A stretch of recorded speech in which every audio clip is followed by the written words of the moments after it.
but I haven't been around for that long in the freshwater hobby. So the whole talk is going to be about various types of shrimp. But everyone disappeared. I'm not going to go from species to species. There's going to be some pictures, but it's mostly going to be information. So let's just start with my background first. So I'm from Germany originally. Grew up there, got into the hobby there, had my first aquarium at the age of 7.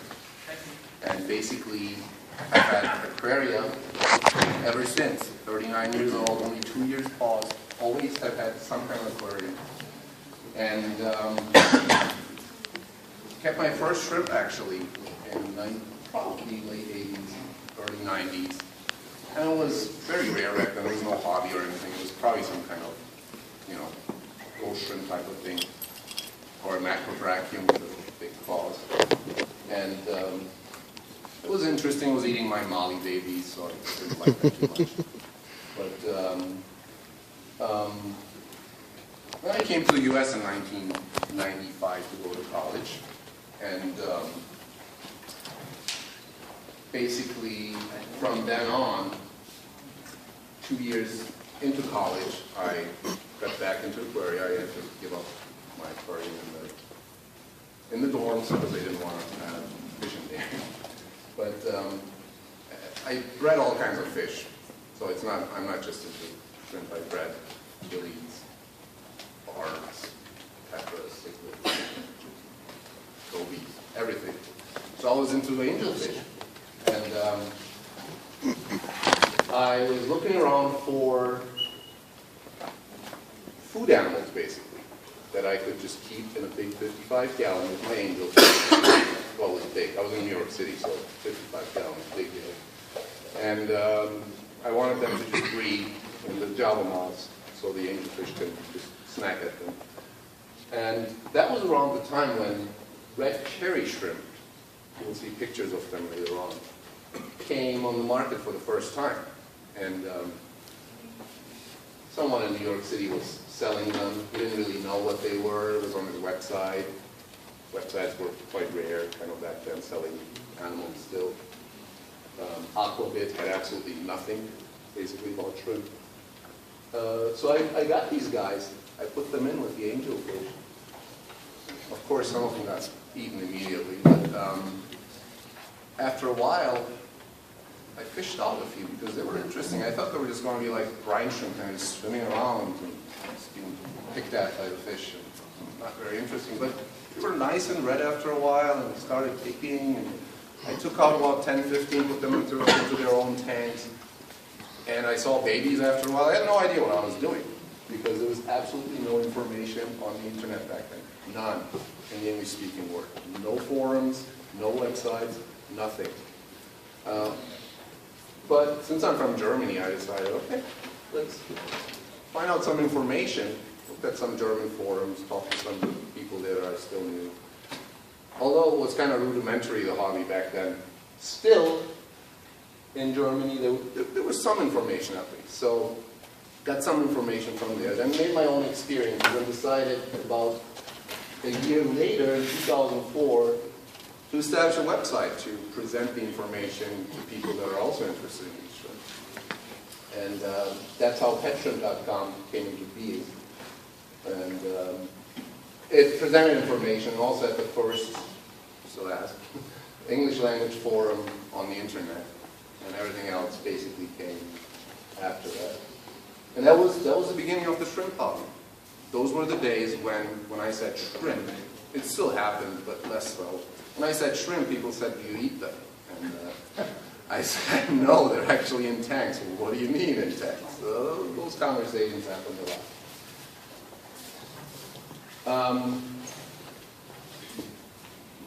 It's 10 years later now. Okay. We didn't skip the page. Okay. So, 10 years later now, 2014, and a lot of things have changed. The hobby is still young, but a lot more people are aware of it. I'm not sure if people are aware in this room. We're whereas 10 years ago, nobody would have known. So let me start out with some of the most commonly kept shrimp in the hobby. We're going to have a question and answer session later on, so keep your questions around so we can ask them later on. Now the pronunciation of this word is kind of weird, but I believe it's atiate or atiate in English, shrimp, which are the algae-eating shrimp and the filter shrimp that you guys may have seen. They're called bamboo shrimp or flower shrimp in stores. They sit there in the water stream and filter. Most shrimp in the hobby that everyone is keeping, crystal red shrimp, red cherry shrimp, Amano shrimp, almost every single shrimp out there belongs to this group. And the larger species are basically just large versions of the small species that pick at stuff. If you blow up the ones that are sitting there filtering the water, if you blow up under a microscope the appendages of the small shrimp, you'll see they actually have little fans, kind of little, similar to the big filter shrimp. So those guys have just grown really large and have specialized to habitats that have fast-flowing water. The smaller species, which is what most of you are probably, many of you are familiar with, that keep shrimps, they eat Aufwuchs, which is a German word, but it's also an English word now, which is not just algae, but biofilm in general, and the organisms that may live in there. So they get their protein, vitamins, whatnot, from just picking at whatever grows in the aquarium. The larger species, they do filter, but they do not need special powder or plankton food, which may actually mess up your aquarium. People always think if I have a filter shrimp, I need to actually put some little food in there so they can filter it out. They can actually filter out really, really small microorganisms. So if you have a filter like an Eheim in your tank, and it's already pretty well established, they'll sit in front of it, and whatever comes out of that filter is actually more than enough for them to survive. I've had shrimp go from this size, the African filter shrimp that can get this big, go from this size to this with just that food. I've never additionally fed them. But if they do find other food, they will go around still, and they will eat flake food and whatever, picking it from the ground, or even filtering it out with the water. So, just a few, this is the red cherry shrimp. This is one of the, before all these, this is a picture, a very old picture. This is one of the shrimp that I was reading for color way before all of these, Taiwan painted red cherries and whatnot were entering the market. I called them super red cherry shrimp, which for a while was a name that people were using. That's what started the hobby, this shrimp. And people up to that point probably just knew both shrimp when they saw red. And they said, wow. And that basically got things going. So it's just a few pictures that I'm going to show. You guys can also look at petshrimp.com or any other website. Crystal red shrimp is another variety that's been bred. They don't occur like that. So just to let you guys know, a lot of the shrimp that you see here are color varieties. A lot of shrimp naturally don't look very colorful. So the natural variety of the red cherry shrimp is basically brown, although they can get pitch black in nature. I've seen them in habitat where they can get really dark. Most of the ones are not just blood red out there, with some exceptions. They get caught immediately because these guys are about at most an inch long, so they want to really hide and blend in. And mostly they live in habitats with lots of leaves, so they want to kind of be that kind of dark color. In the background you see crystal red. In the background you see some that are closer to the wild coloration, although still not, because the wild coloration of these shrimp, crystal red shrimp, would have a lot less whites, would be a lot less glowing than these guys. Nowadays you have shrimp that are even more intensive in coloration. So this is one of the most common shrimp also out there, right after the red cherry shrimp. Although a little harder to breed, a little bit more sensitive. Not too much more though, which I will talk about later on. And this picture is kind of bad, but this is a horde of African filter shrimp. They're just sitting there together, and I don't know if you guys can see, but in the center there's a small one sitting on top of another one. And they just hang out like that all day long. They don't really walk around too much. If they can find a stream of water coming out of the filter, they just sit there and basically grab stuff and do this. And that's their life. They filter water. But you can't, of course, rely on them to filter your water to a crystal clear, state. But they're interesting to watch. They're one of my most favorite shrimp. And then there's this. This is what I've actually been, this is a shrimp species I've been specializing on for many years at the cost of other species. This is a brackish water shrimp. They're in the same family as the other freshwater shrimp that you've seen. And I'll talk about these guys later, but these are some of the most amazing shrimp. They live over 20 years, and they don't need any technology, no water changes.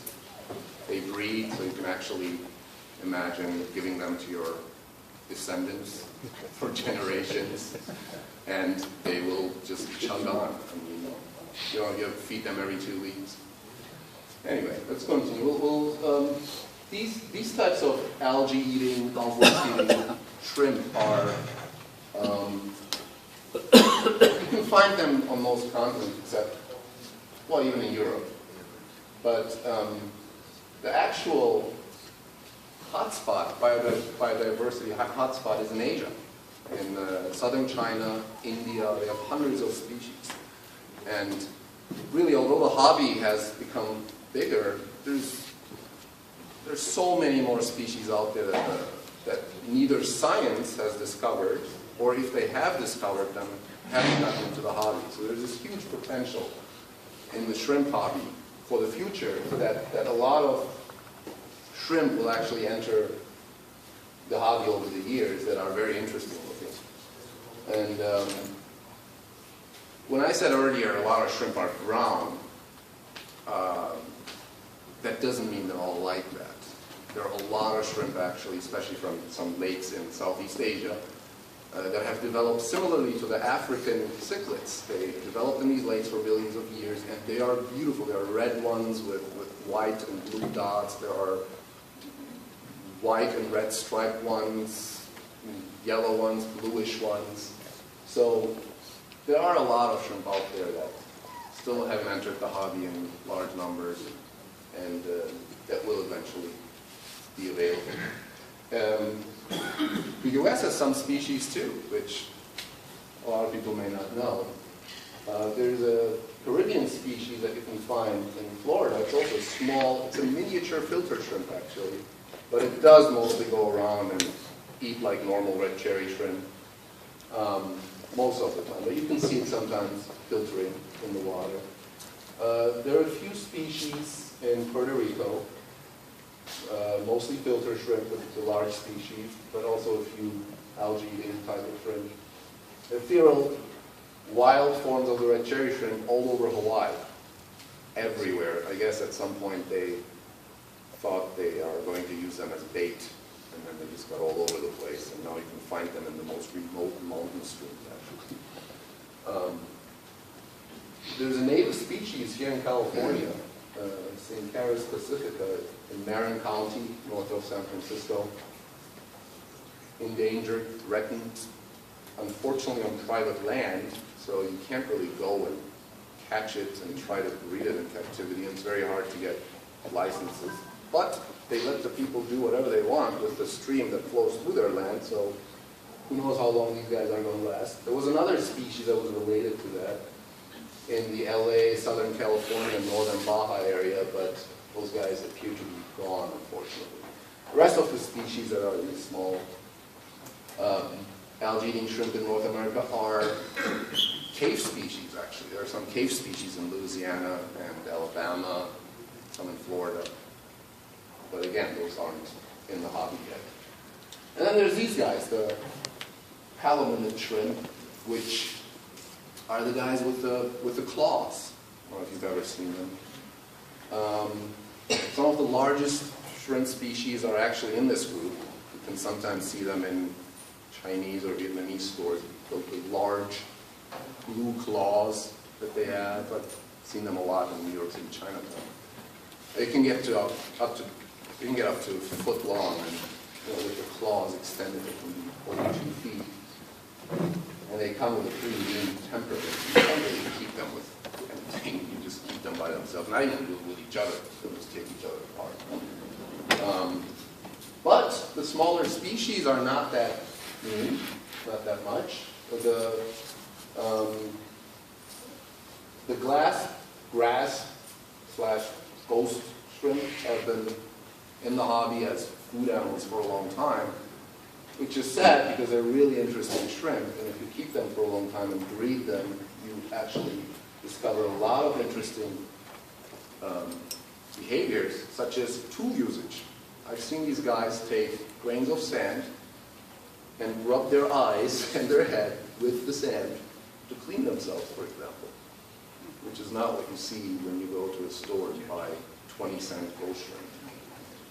But if you keep them and you actually get healthy ones, you can actually find some interesting behaviors. Also, they're like cichlids, actually. I'll get back to some of the other points. But they're... No, go back. They're kind of like cichlids because they have territoriality. Unlike the algae shrimp, they don't just peacefully graze like cows. They actually have territories, caves. They fight each other with their arms completely stretched. They kind of do this pushing match.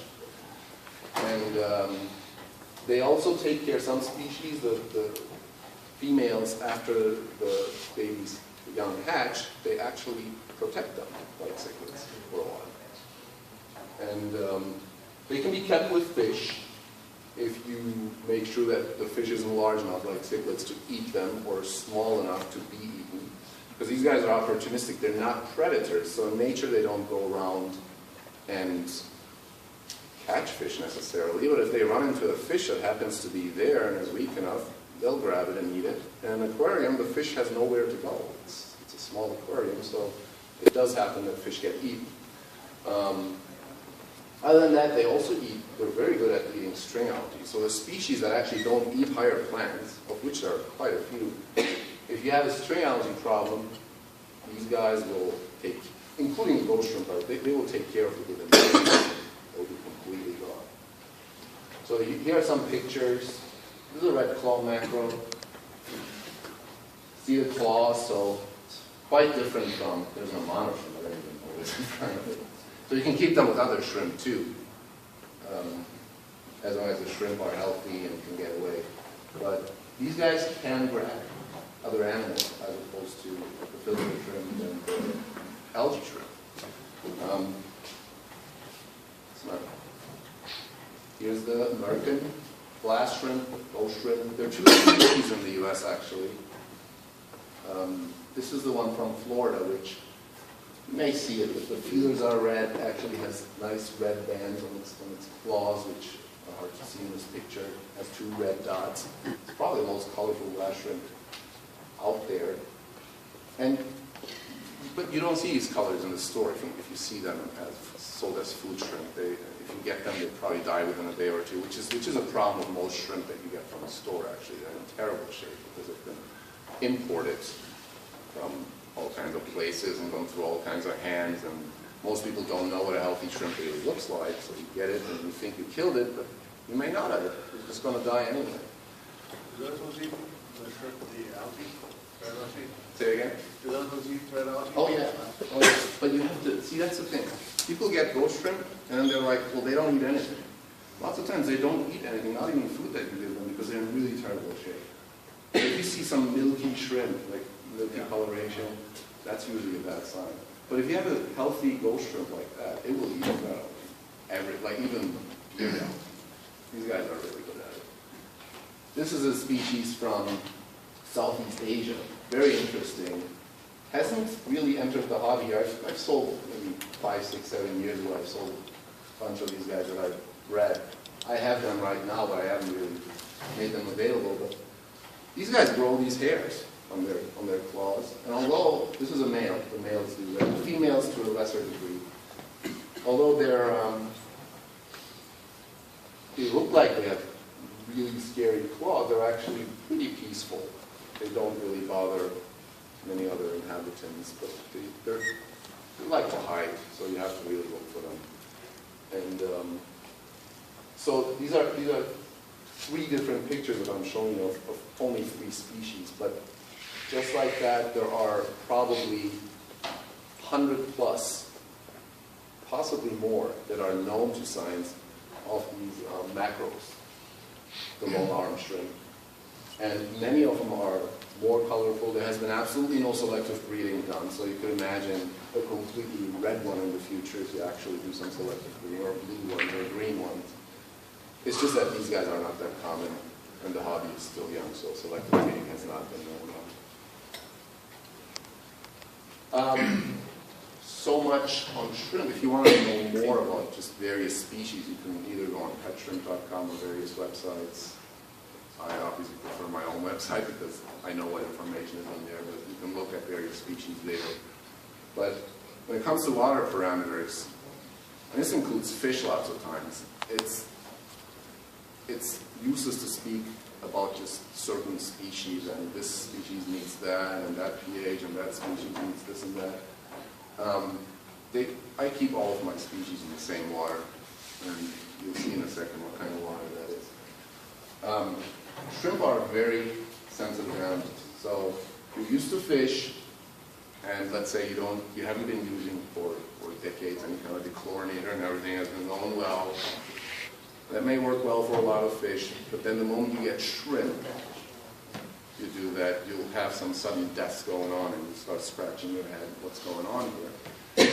Well, shrimp can actually die at ammonia and chloramine levels that you cannot even measure with the usual test kits that are out there. So you're testing your water, everything looks great, and you wonder why the heck the shrimp are still dying. And they won't just die like 50 at a time. It'll be 1 or 2 one day, the next day 3, 4, the next day 5, 6, and before you know it, they're all gone. And you're sitting there, well, what happened? Well, that's the thing. You really have to have everything in perfect condition, meaning that you have to use a chlorinator. If you have carbon to get rid of the chlorine, fine. But somehow the chloramines have to go. They're chloramines now, have been for many years in the water supply, not chlorine. So you can't just let the water sit there and hope that it goes away. It doesn't. It sits there for weeks and months and kills your animals. And it doesn't even have to just kill them immediately. They could just be sick for a while. They just sit there and don't do much, and you wonder what's going on. You put all kinds of bacterial additives in there, but really, that is one of the key things. Dechlorinate. I use Prime at double dose because I found out that our current water supply here actually has a lot of chlorine, so a single dose wasn't enough. May also be that my Prime has been sitting around for too long and it's not as effective anymore, but double dose, no problem, works. And don't be fooled. People get discouraged because they read, sometimes people come and they're, oh, I have this quote-unquote rare shrimp, and they're breeding like rabbits. Well, don't be discouraged if your shrimp aren't, because lots of times when people have reports like that, that just means they just got lucky most of the time. People, most of the time, have no idea what they're doing. They just happen to have the right parameters. So if someone breeds 1 trillion shrimp in a short amount of time, that doesn't mean anything. Now, if it goes on for years, maybe that person knows what the heck he or she is doing at that point. So don't be discouraged. What's most important, really, is pH. GA, I found out over the years, and this applies to fish too, GAH, conductivity, pH by itself, you can't do much with it. Fish don't care. I've bred all kinds of fish from the Amazon, for example, in San Diego tap water just by lowering the pH. And the tank, as you feed it, will tend to go down in pH anyway because the carbon hardness gets eaten up over time. And that solves your problem of low pH water. Although the Amazon does not have hard water like we do, the fish don't really care about it. They really care, and the shrimp, they really just care about the pH. That's the only thing they can actually feel. They don't feel pH or GH. But the reason why we concentrate on pH is because the pH is directly dependent on KH. So you lower the KH, over time pH will follow. But you have to keep it in the 1 to 3 KH area in San Diego. It comes out of the tap at about 6 or 7 where I live, sometimes 8, which is too much. Then we'll end up with a pH of over 8. But at 1 to 3, you'll end up with a pH somewhere between 7.2 and 7.5. And that seems to work for pretty much all shrimp species and many fish species. And if you do want to change the KH, you should do it in the change water. Everyone familiar with KH, right? Anyone not know what KH is? You don't know what KH is? It's carbonate hardness, meaning it buffers the water, the pH of the water.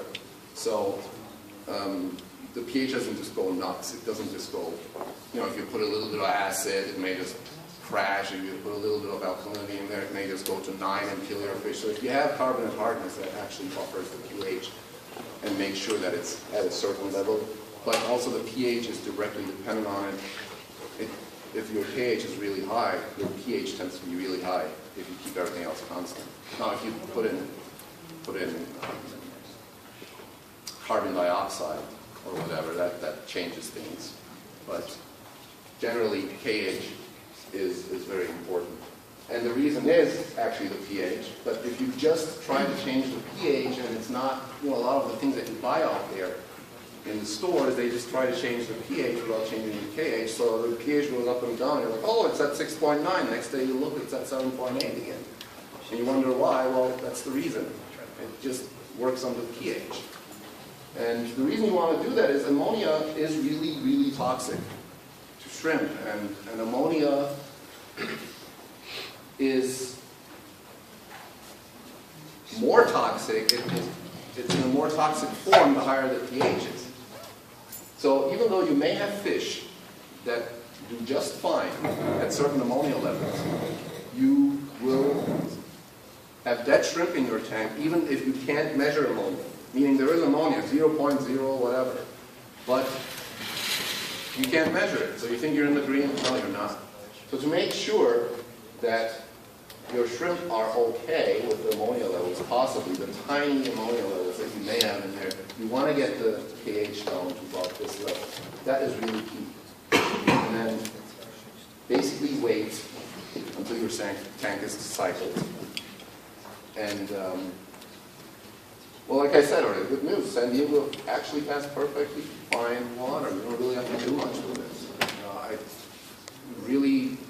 I experimented with RO water, mix of RO water and tap water. The only thing you really have to do with San Diego water is get the KH down. And you can do that by mixing in RO water, or what I do is I use hydrochloric acid, muriatic acid, which is not something you should play around with too much if you don't know what you're doing, because you may actually also kill your animals that way. But if you have to do it with acid, you do it obviously outside the tank. Don't put it directly into the tank. And aeration is important because you can get the KH down from 7 to about 2 or 3. And what happens in the end is your pH is at 5 or 4.5 temporarily, because when you put muriatic acid in your water, it actually increases the carbonic acid in there. So carbon dioxide. You need to air that out. If you don't do it, you just pour that water into your tank, your fish or shrimp will die, and your bacterial flora and fauna will die too. So that's, for most people I would say, if you have RO water, just mix it in. But in general, there's nothing wrong with the GH or hardness levels of San Diego water.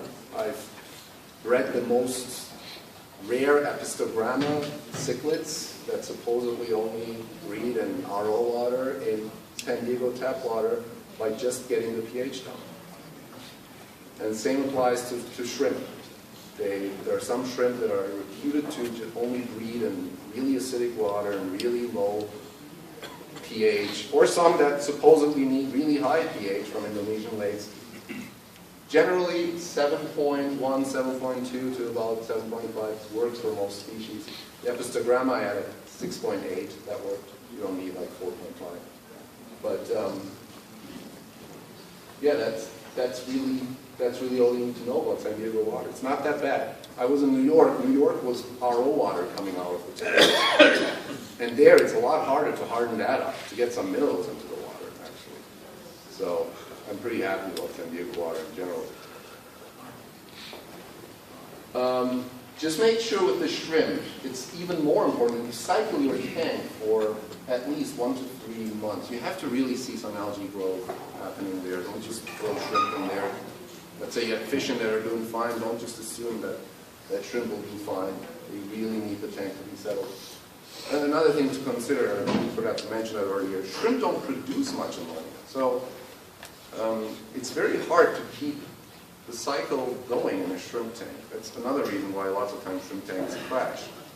One way to solve that problem is to have a bunch of snails in there. So the snails, the biomass of the snails and the shrimp is then enough to produce enough ammonia to feed the bacteria in the tank so the cycle can keep going. If you just have shrimp, you may actually lose the cycle at some point. High-tech planted tanks are always associated, or planted tanks in general are associated with shrimp, but they're not really ideal. I've been to their habitats. There's a reason why there are absolutely no plants in 99.9% of the shrimp habitats out there. Because shrimp don't eat plants. I mean, they like to be in areas where they have a lot of rocks, a lot of maybe decaying vegetation, like leaves falling off of the trees. In a high-tech planted tank, the problem is that people are messing around with it too much. There's a lot of carbon dioxide thing. They don't like carbonic acid too much, and if you have too much carbon dioxide, shrimp will die. It will screw up the cycle of the tank. And messing around just with the substrate constantly also messes with the equilibrium in a tank, with the biological equilibrium. And shrimp are very sensitive to that. They may do okay in low maintenance planted tanks, kind of the natural planted tank types, low tech. But you're not going to have like hundreds and hundreds of shrimp in there. They may do okay for a while, but you really have to just keep your hands off the tank and let it just grow and be natural. Sponge filters are ideal that produce fully formed young. And it's a good thing because then you don't have to worry about larvae and feeding them and salt water and whatnot. If you're just a freshwater hobbyist, then all you need to do is find these guys and enjoy them. But does not mean that breeding them is necessarily easy because the young shrimp tend to be a lot more sensitive. So even if you have a bunch of shrimp running around with eggs, and it looks like you're going to end up with a few hundred babies and you only see 1 or 2 or none, that's because they're a lot more sensitive. There may be something wrong. Your tank may not be completely established. The cycle may be off. There may be some little ammonia in there that doesn't kill the adult shrimp yet, but kills off all the offspring. So they hatch, but then they die immediately. That's really all there is to breeding. If you don't need to specifically feed the babies. A lot of people put some powder or whatever, powder food into their tanks, and there's some commercial foods out there from Japan and whatnot that supposedly is for young shrimp and their survival. They don't need any of it. There's enough to pick on in any given tank. That's one thing that I haven't included in this because I don't know how much time we have. But food is not, what kind of food you feed your shrimp is not important. It really isn't. It doesn't matter if it's the best Japanese brand or the Wardley shrimp pellets or whatever. It really doesn't matter, because that's not the only food they're getting anyway. It's just part of their nutrition. They pick at the biofilm, and that's where they get most of their intermittent food in between the feedings. And you really have to be careful with overfeeding shrimp, because it messes up the water, parameters very quickly. So much for breeding. Now, more about this guy here. I have about 116 tanks, mostly shrimp, and I dedicated about 57 of them to these guys. And this is an amazing shrimp. This is, go ahead. This is truly a super shrimp. Why do I call it super shrimp?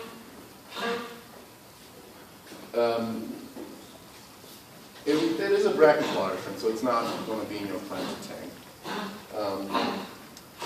The thing is, you just set up the tank once, so don't be scared by brackish water. You get yourself some ocean salt from the store. Set up a tank once, and you literally just forget about it. No more water changes, ever. No heater, no filter. They can take a wide range. Just light, lives over 20 years, literally. And since they don't sleep, that's actually quite amazing. Day and night, 24-hour life. And they can be maintained in pico tanks, starting at half a gallon and up. They're still being sold in those ecospheres. I don't know if you guys have seen them in malls sometimes. These little glass spheres with 1 or 2 shrimp in there, and tiny amount of water. And they say, oh, it will last, whatever, 2, 3, 5 years. And this is a biotope. No, it's not a biotope. It's actually that the shrimp are so tough that they are feeding on their own body mass over that time, and then they die at some point. There's no biotope thing, but it's sealed. I mean, you never feed them for 4 or 5 years. And the shrimp that can live over 20 years basically dies in there in just a few years at most, so we'll not buy those things. But these shrimp are, when I discovered them back in 2004, I was just amazed. I mean, this is just a species that never gets sick, by the way. I'm in contact with a professor at Auburn University for years. And he asked me, did you ever see any sick shrimp? I said, no. He goes, well, we're doing some genetic analysis, and it turns out they seem to have a genetic resistance to any known disease that we usually find in animals like that. So, this is a shrimp, you're never going to see it sick, but it's still sensitive, so it can die if you don't have the water quality taken care of. But that's usually easy with these shrimp. So if you have red cherry shrimp and you do your water changes and you're afraid to overfeed them or whatnot, no worries with these guys, because I only feed them every 2 weeks, and the rest of the time they're just picking at whatever grows in the tank. And that's really it. I mean, you don't need to do anything. If there's water evaporating, you just put the water back in. And they will also breed in the tank, which is amazing. So some people have tanks out there, little tanks. Some of them have just jars, well, this big, about a gallon. And their shrimp have been around for 20 plus years. I mean, this is not just a myth. Some people have been keeping shrimp for 20 plus years. And conceivably, this tank could go on for generations. So you could give your shrimp to your kids, they could grow them, they live for 20 plus years. Nobody really knows how long they live. They may live for a very long time, much longer than 20 years. And then those kids grow up, have kids of their own, they give the tank to them. It's an amazing species. And the larvae require no food. You'll see at some point these little larvae floating around. For 2 weeks, they will float around, and then at some point you'll see tiny little babies running around in the tank, which is always one of the most interesting things about keeping shrimp, just these little things running, miniature shrimp. The species is endemic to Hawaii. It only lives on the Hawaiian Islands, that's what it means. 90% of the habitat is already lost. Unfortunately, they're not protected because there's some weird politics going on in Hawaii where they think if they protect these things, it goes against commercial interest and whatnot. They were traditionally used by natives as bait, so there's this tradition of having these guys in pet stores there, only on Hawaii. Big tank, kind of like ghost shrimp here, where they sell them as basically food shrimp, which is very unfortunate for a shrimp that can live over 20 years. And whatever you see sold, including the ones in the glass containers, because the professor I was talking about earlier did a genetic analysis, and those shrimp in the glass containers, they come from areas that are protected, actually. The shrimp are not protected, but the areas are. And you need licenses to catch them. Apparently, the vast majority of the shrimp out there on the market are illegally caught and sold, even if people say that they bred them, which happens a lot, just to cover their tracks. I've bred these guys. And I didn't want to be part of that, so I established a breeding program years ago. Although it's easy to get these guys from the wild, I said, that's just against my ethics. And now there are, in 57 tanks, things are pretty small, there are probably over 100,000 shrimp right now. So, and they produce more than 3,000 to 4,000 larvae every month. So, although they only have 10, 15 eggs, if you have a lot of them, obviously, you can get quite a few going. And here's some pictures.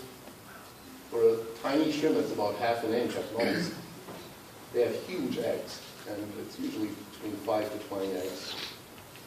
And next picture. If you have a lot of them, and they cover the ground, you feed them, your tank bottom tube actually is red. Kind of like that.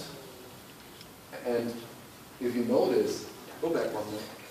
If you notice, their eyes are tiny because these guys evolved to actually live mostly underground in those pools that they live in Hawaii, which are volcanic pools basically. That's just their surface habitat. So these guys, one of the reasons why they live so long is because cave animals actually live very long. It's not unknown in science that crayfish and crabs and other cave animals live for a very long time, decades. Usually it's because their metabolisms are slow, but I can guarantee you that these guys, they're active all day long. And apparently their eyes were useless in a dark environment, so you can barely see the eyes. They're still there, but very small.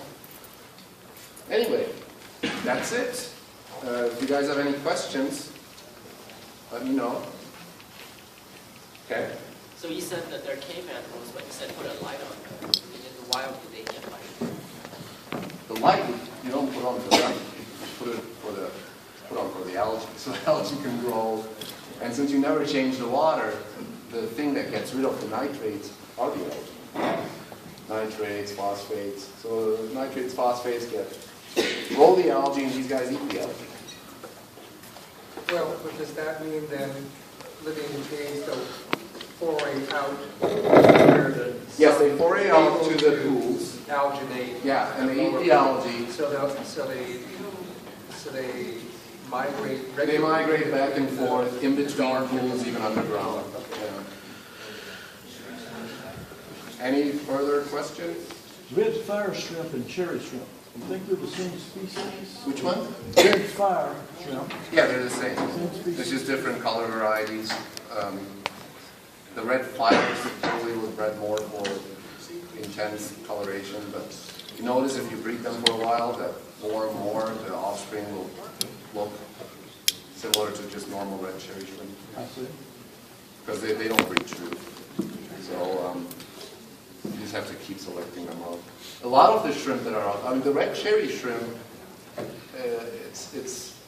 it's a species that is very variable. So a lot of the shrimp that you see out there, yellow shrimp, orange shrimp, the Rili shrimp, R-I-L-I, those are all the same species.